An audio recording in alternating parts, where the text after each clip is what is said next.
Welcome to this edition of an Agency Elephant Workflow Call, episode 4. Episode 004, Agency Elephant Workflow Call. What we do on these calls is we are going to help you build out your agency's workflow, and every week we are going to add new steps to it to help you automate specific workflows. The goal is that you initially build out some type of agency workflow that has no automation. Nothing fires off in your workflow. It is for sales and for service to put all of your inbound requests, all of your inbound billing issues, all of your inbound quoting opportunities into a sales and service workflow. So in the last episodes, we've built out a few of them. We built out a few different service and sales pipelines. So for example, this is what we built out last week. This was our service workflow. And on episode 1, we did a very slow build on this, how to build it. This week, we are going to build it a little bit quicker like we did last week. And we are going to add 2 steps of automation to a new workflow. Okay. So anything you want to mention before we get going, Brian? Yes, I am monitoring the live comments. So if you've got a question on something, throw it in the comments over here. I can see Zahid and Eric's comments. See Matt's comment. So if there's something that you have a question on, throw it up over there. I'll relay the message to Matt. He's the one sharing his screen. And maybe later in the call, just kind of go over my results and just in the past 3 or 4 weeks, like what I just showed you. Maybe. Perfect. Cool. Perfect. So as we're getting going, we are going to build out a quick sales workflow today. We have a service workflow we built last week. We're going to do a sales workflow today. Next week, we'll probably start from scratch and do it quicker again. This is training to help you build your workflow. Every agency is going to be a little customized, so we're going to use generic things. Please put in the comments what things you want to see in a sales workflow, because we are going to build that out right now. Okay, so your workflows are called deal statuses in Agency Elephant. Okay, they are under your settings button, and we go over this every call to show you where it's at. This is where your deal status is located, which we also call workflows. If you are a built for you user, which almost every single one of our users is built for you, you have your own sales pipeline that is included. That can be your sales workflow, okay? So I am going to show you how to create workflows. It's called adding a pipeline. It will automatically create a few statuses for you here. And these are things that we are going to change. We go over this every week. Make sure to change all of your types over here, because this is what updates the bottom of your Agency Elephant pipeline. So if I come over into my pipeline over here, and I'll keep 2 tabs open, that way I can toggle back and forth. If we see down at the bottom, quoted, sold, not sold, and unassigned, these quoted, sold, not sold will help track premium, etc., like it does up at the top, but you can assign those over here. That's what this section is, okay?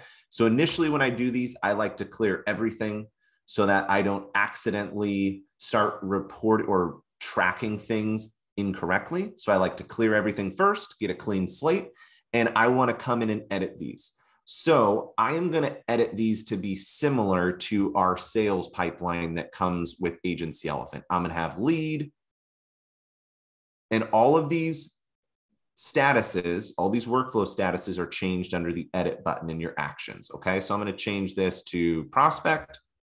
This is just like your built for you Agency Elephant automated pipeline. I am not going to add the same automations to the back end, but I'm going to show you how to do this. So proposal, these are people that you quoted.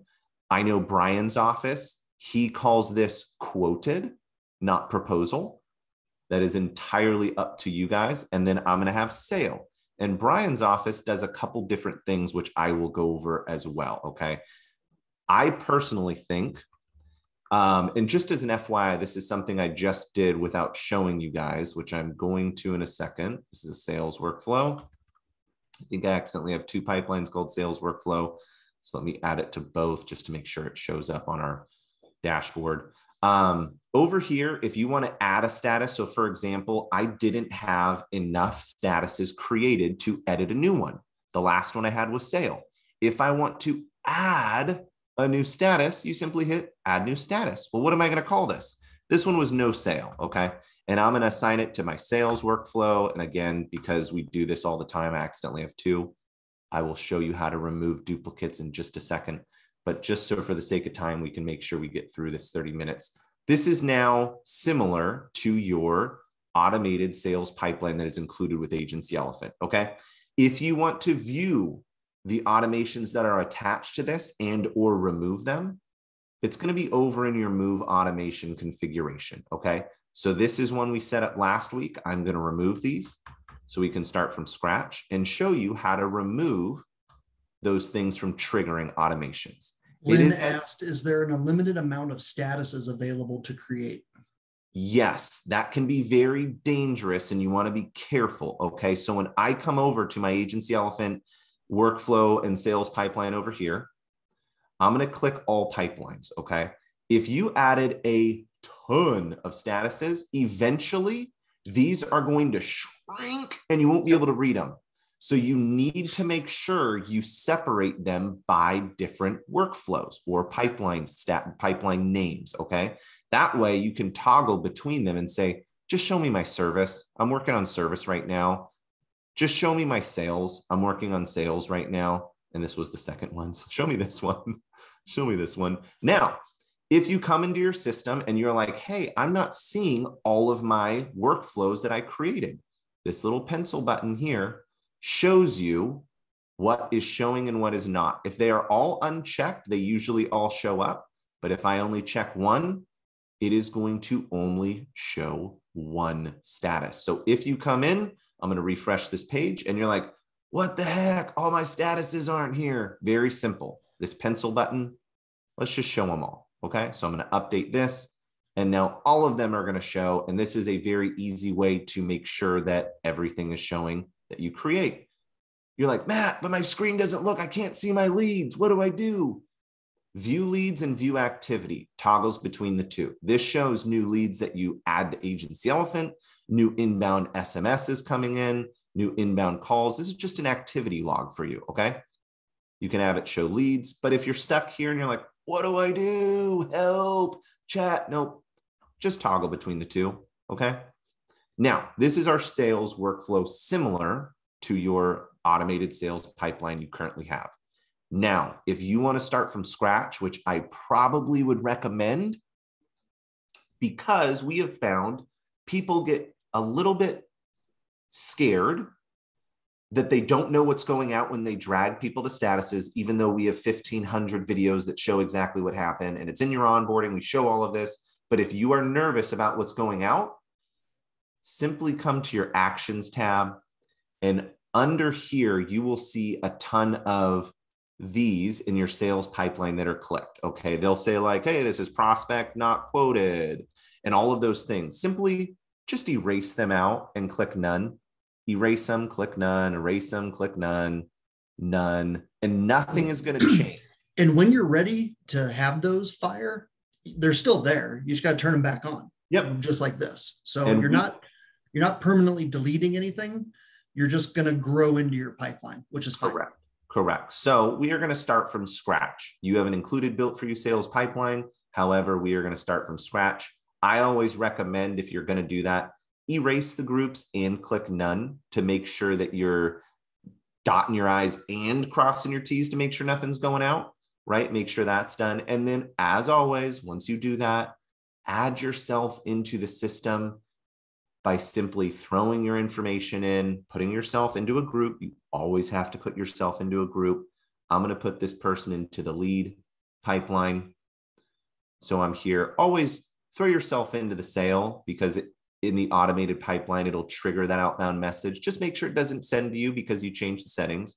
Double check. I always double check everything. This is software. It is all coding and it's all back-end development stuff. So just test it. Not a big deal. Just test.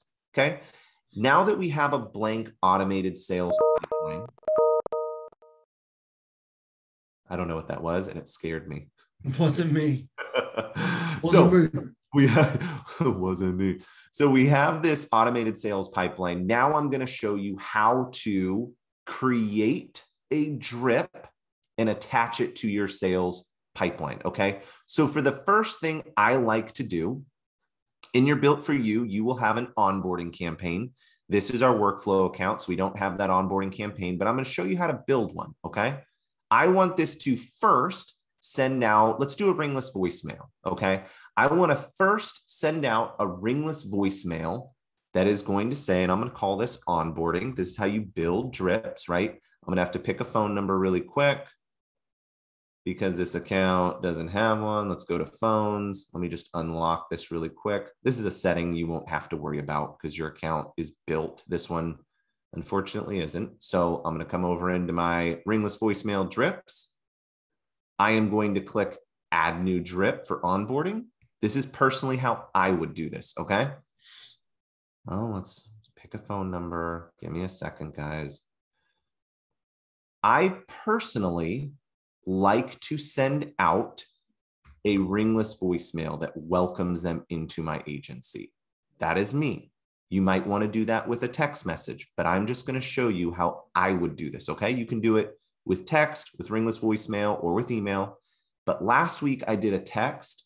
So this week I want to do a ringless voicemail. Son of a gun. Let's click this again. Let's go back to tools, back to ringless voicemail drips. All right, we're not doing a ringless voicemail today, but we will do a text message. All right, so the first thing, same process. The first thing I want to do is create an onboarding drip. If you want to edit the current built for you one, you definitely can. I recommend you do that, but I'm going to show you how to build a quick onboarding drip. I am going to create a group for my onboarding drip campaign. It's called Onboarding New. You can add groups straight from your drip section. Okay. Once you add it, you still have to pick it because the button adds it. Now you have to pick the group. Okay. Next thing I'm going to do is future follow-ups. This is if somebody responds, am I going to shut off that drip or do I want it to keep going? Well, on an onboarding, I want it to keep going. So when I send them that thank you for trusting us with your business and they say, absolutely, it was an easy experience. You know, your fake staff that you don't have, let's call him Harris. He was awesome. Harris, great choice of names. He was awesome. I want to make sure that they continue to get my future onboarding drips that remind them of documents, remind them of, you know, discounts we have. I want to make sure they always get my future drips. So I'm going to say yes for this campaign. I'm going to have a high throttle just because, Lord willing, I sell 500 people in an hour. That would be awesome. I want to be able to send the immediate text message. Okay. Next, I personally want to make sure no drips go out before 10 a.m. and no drips go out before 5 p.m. This is a big deal. After 5 p.m. Correct. Sorry. Big deal. Because if an onboarding drip is scheduled to hit them Saturday, it won't send it Saturday because I blocked out that day. It will send it the next legal notice. And if I have this as 8 a.m., even if I scheduled it to hit them at 3 p.m., it is going to send it the earliest next legal notice based upon your settings. I personally don't want to send anything before 10 a.m. because I want to give myself a buffer in the office to respond. So I'll change it to 10 to 5. Okay. Hit I've read, hit submit. Now I've built the settings of my onboarding drip, and it is going to immediately populate. What is the first thing you want to do? Well, if I sold a policy or my staff did, chances are they think, and they should have, thanked them for their business and trusting. So I don't immediately want to send them a text message that says, thank you for trusting us, because they just were thanked. They should have just been thanked because they paid us over the phone. They can't bind a policy online on their own, and it wouldn't hit my same automation. So personally, I would change this to 1. Okay. This is the next day. Well, what time do I want to send them that note the next day? I'm going to call it 11:15 a.m. And in this note, I'm going to say, hey, first name, this is the client's name, right? Hey, first name, it's the Hahn Insurance Agency. Just wanted to check in and make sure you got all your emails to sign documents. They should have come from my email. Did you see those and sign them? Question mark. That prompts a response. Maybe you don't want them to respond. This is how you customize it. Maybe I don't want to handle inbound. Yes, I signed them. Maybe you just want to point them. This is where you control every outbound message. I don't want them to respond. And this is a little different than how we always recommend you do drips. Always ask for a question at the end to prompt a response. Well, this isn't a lead nurturing campaign, right? They should have come from my email. Make sure to get those signed as soon as possible. Have a great day. Hit submit. That is now saved, okay? That is hitting the day after, right? This is for documents. Now I'm going to add another drip. I want to prompt them for a review. The next day at, let's call it 3:15 p.m., I want to get that Google review. And so it's going to say, hey, it's the Hahn Insurance Agency again. How did we do handling your accounts? We would love a 5-star review. If you feel we deserve one, we would appreciate you to click this link and take 20 seconds to leave us a review, right? And I'm going to have a little arrow. I always like to do arrows. Some people don't. This is personal preference. Then I'm going to come over to Matthew Hahn Insurance Agency. On Google, I'm going to find my review button, and I am going to copy this whole link. Then I'm going to come over to Bitly. I am going to paste that link here and shorten it. Now I've got my Bitly link, so I don't use too many credits on this, and it's not a huge link, and paste it here. Hit submit. Now I've created a 2-step onboarding process, okay? Your onboarding and all of these types of processes can and should be automated, and they can and should be personal, okay? My next thing I'm going to do now that I've built this drip is I'm going to come over to settings. I'm going to go back to my deal status. Now, this is where some of our users get a little bit hung up, and I want to make sure that we're doing this correctly, okay? As you notice here on the screen, there is templates and SMS templates for these statuses, copy, groups, etc. This can be used, however, it is limiting. When I'm dragging somebody from proposal to sale, I need to change 2 groups, not 1. I need to put them into customers, and I need to put them into my onboarding campaign. So I can't use this section. I need to use the move automation configuration section, okay? Now, this is where it's key. This is where it is key. The on update move means when you drag them into that workflow status, it will change the groups. The on expiry, we are not training on today. We will get to that on another call. On updated move, in my sales column, I want to put these people into customers and the new group that I just created that triggers that onboarding drip campaign. As soon as that's done, you simply hit X. I always like to jump back in and make sure it saved it correctly, which it did. And now that that is done, when I go into my pipeline over here, and you're like, oh, hey, Matt, what the heck do I do? Hit view leads. And when I drag this person to sale and hit update and move, this should change my groups that this person is on. Here is a very easy way to check. Click into the lead profile. Take a look at your groups. Look at that. All changed. Okay? That is how you add automation to a specific workflow. Any questions you guys want to specifically go over on this? Now, I know that was fast. That was fast, right? What Matt just did in 20 minutes, 18 minutes was quick.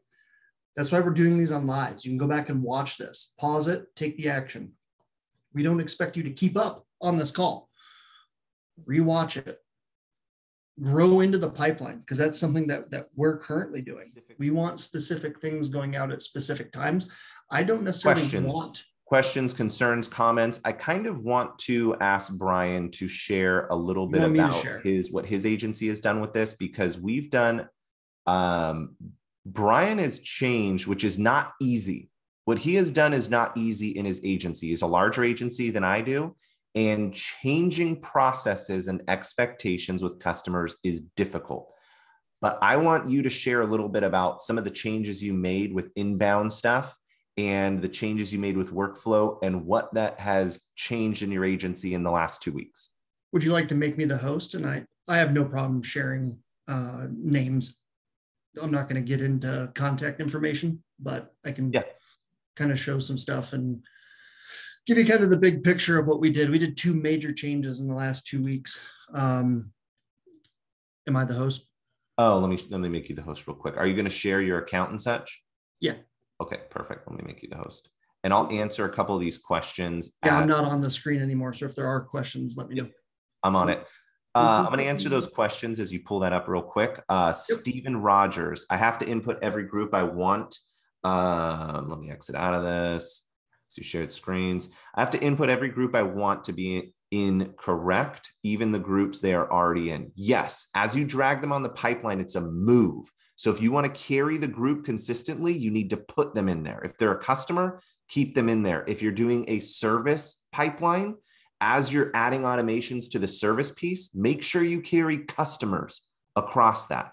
And how do you delete pipelines is very simple. Under the deal status, under your pipeline dropdown on the left, there is an option to hit the delete button. And I'll show you that as soon as Brian goes through this. So the 2 major changes that we've made in the last I'd say 2.5 weeks was, one, we forced ourselves to use the pipeline. It was something that we weren't necessarily using. We were going into people's profiles and manually copying them and moving them in groups and using a lot of one-on-one automation. Now, before you continue, I want the users to understand this. This is one of the owners of Agency Elephant that doesn't use all of the system. I probably use 5 to 10%. Brian probably use 5 to 10%, but all of us gravitate towards what is most important to us. Okay. Well, and what's most comfortable and effective, I think, too, right? Correct. And so here's what's recently happened in my agency. Have a gal out on maternity leave. Okay. So we're short a person. My staff member's spouse is leaving the country for a year. I'll let you put 2 and 2 together on that. And she also has 3 kids. And on top of all of it, right now, the company I work for is very short-staffed and takes a lot of time to get issues and errors fixed. Okay. So the first thing we did is we implemented the pipeline. You can see this is all pipelines right here, but we have a sales workflow and we have a service workflow. Okay. What was happening is the phone is ringing off the hook. One day we had 19 inbound phone calls before noon. As Ariel's answering all these phones and trying to multitask and juggle all this crap, we're not using a pipeline. We have all these irons in the fire. She leaves every day completely fried, right? I'm literally waiting for her 2-week notice at this point because she is like tired. Okay. So we implemented the pipeline first. And now we have a good visual on the thermostat of what's going on from a sales from a sales aspect and a servicing aspect. We took it a step further. We hired an inbound VA to answer every single phone call. So now Ariel might be in the middle of quoting a $700,000 house, which to me and to her is the absolute most important thing that we can be doing at this time. Now, if Bob Smith calls, and Bob Smith calls twice a week, and when you're on the phone with Bob Smith, he's going to waste 45 minutes of your freaking day. It happens all the time. Now we're juggling. Now errors are happening. Now things are not good because this main client with the $700,000 house does not have Ariel's full attention. You call into my agency, my VA answers the phone, takes the notes, asks you the questions on what's happening. She places you in the inbound call status. Okay.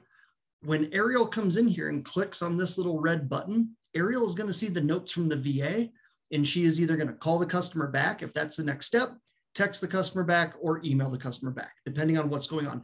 We are not a walk-in clinic anymore. We are a business that has a gatekeeper, and our time is valuable. Okay. Let me switch gears over to the sales workflow. This has been in the last 2 weeks. Now, I don't know, it could just be a fluke, but we've sold and bound 8,100 in premium, have almost 17,000, 16,000 on the books, and another 10,000 that we're still following up on. Now we're sold, not bound is still sold. He does a lot of mortgage referrals. So these are sold policies that are just not bound yet. We're waiting on the EOI, we're waiting for that request. Once that happens, it gets processed. As soon as it gets processed, they move it over into sold and bound. Like the systematic approach, and granted, guys, this is only 2.5 weeks in. I feel, and Ariel feels, like we are well-oiled again, like we used to be with more staff, right? Like we used to be paying more payroll. Ariel actually took lunch the other day and felt like, she's like, I feel guilty. I said, Ariel, don't feel guilty. We have a VA. If someone calls, it's going to get answered. It'll be in that one status when you get back. It's not the end of the world. She's happier. I'm happier. We're selling more. Like things are good right now, but you've got to get uncomfortable to get comfortable. And I was only uncomfortable for a couple weeks now. We are growing into this. And our next step is to start having, okay, sold and bound. Hey, Matt, welcome to the agency. Here's an email breakdown of what each person in the agency handles. Ariel, office manager, her duties are ABC 1, 2, 3. Brian, life insurance. Sue, commercial. And so we're reinventing this blueprint and training our clients that, hey, man, cool, you got a rock chip. That's not an emergency. I don't need to stop what I'm doing right this second to file your rock chip claim so that my system over here can time out and I have to start over. We're prioritizing things and we're communicating and we're doing it on a very low budget when it comes to payroll. And it's massive for me. Did your clients push back on the change of processes? No. We've had one person that was always used to when he called, he always got Ariel and he got fixed right away. Didn't matter if his house was on fire. Didn't matter if his bill went up $2 a month. He wanted to talk to Ariel and he wanted it now. Sorry, man. It's not the way it is now. I think that is a very common misconception because Brian's agency is larger than mine by more than double. He is a very good size agency. And I think it is a very common misconception for insurance agents to take some of their own concerns and use those as roadblocks of why they can't take action. But understand that just because you're changing processes, just because you're having an inbound service answer your phones, it is not going to have the impact on business that you think it will. I have been very excited to see, we've been doing different type of VA beta tests with other agencies for different pieces of business within agencies. We've been beta testing that. We do not roll anything out to the audience of Agency Elephant or as drips until we have significantly tested them. That is something we are very adamant on over here. So Brian, it took you a few weeks to decide to finally take the action on changing your processes because it is uncomfortable. It is our back was against the wall. Yep. We have until January, and Ariel's now a single mom for a year. She's got 3 little kids. Like we had to, it was time. Let's do this now and not wait until then. Yep. And honestly, the bugs that we needed to work out haven't been, here was the one thing. Here's what I will say. We kind of shit the bed with our main lenders. If they called into the office number, now they're talking to my VA. And so all we had to do was say, hey, if you need something from us, here's my cell, here's Ariel's cell. Call us direct. And they like that more than calling the office line. Correct. Kevin Stahl asked, is there a VA within Agency Elephant? Not. How do you want to answer this? Not yet, Kevin. Not yet. We are working on a lot of things behind the scene, and we get a lot of users that'll DM me or Brian and ask us questions. It's like, hey, we do not deal with one-on-one customer service stuff for the most part, unless it gets escalated to us. We have staff, we have teams, we have a whole library of things that you can use for help. We are building a lot of things behind the scenes to help with customer experience, to help with usage, to help with ease of use.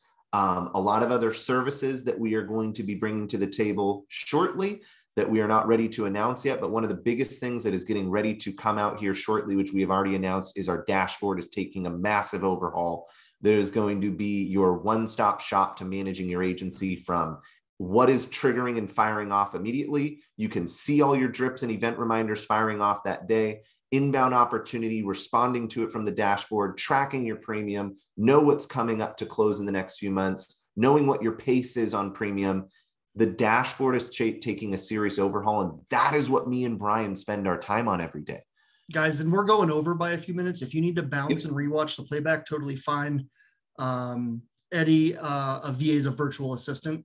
I know VA is sometimes alone, but in this case, it's a virtual assistant. So we have a person that answers our phones. And here's something too. There might be a day where we only get 10 inbound calls, and this VA feels like she's not doing enough work. And I hopped on the call with her yesterday and said, listen, this small little thing that you're taking over is impacting the agency massively. Now, we haven't even started to discuss her duties when we get to that point on what it's going to be for an outbound activity, because that's something to think about too. But for right now, she's just doing inbound calls and segmenting them out. That's it. That frees up everybody's time. Andrea had a really great comment. It's just me over here, and I started a service pipeline 2 weeks ago, still working out the kinks and habits, but same as Brian, I have issued more policies and more focused on new business. Service is quicker because I can focus on working them at the same time. It's huge. It's huge. And I personally love Kevin's comment. This is why we're agency owners. This is why we're business owners. This is why we do what we do. He's now able to make dinner with his family 3 out of 5 nights out of the week, because he knows at a glance everything that's going on as an agency. And I can't tell you how important it is to visually have a pulse of what is going on and what you are on top of, because there is nothing more that triggers my anxiety than not knowing if I have done everything I need to do for the day. Right. That is so. Can you explain how the quoted, sold, not sold, and unassigned at the bottom of each screen works? Yes. So on the next call, maybe the one after that, you can assign these different buckets to expire into those bottom buckets. The big one right now that we'll focus on is the unassigned. So for example, on my life opportunity one, when I know that I've done everything I needed to do to get that life policy issued and everything's good to go, I don't need that life opportunity on my dashboard anymore. I don't need to see it. I know that I've done my job start to finish. I simply just drag that person down to the unassigned. And if you're anything like me, having nobody in your life opportunity bucket pisses me off. And so now I'm ready to find that next person. So you can drag and drop them manually into those buckets. You can also expire them into those buckets to where you have your baseline of what you've done for the month or whatever your time settings are across the top. Correct. One of the things I really like for that unassigned is after you've completed a service request for billing, for vehicle changes, for anything service related, I drag them into that unassigned to get them off of my billing pipeline because I know I completed it. You can pull a report from everybody that's in the unassigned column. However, that unassigned column could be people from life opportunity, billing, add vehicles. It could be a ton of things that are in that bucket.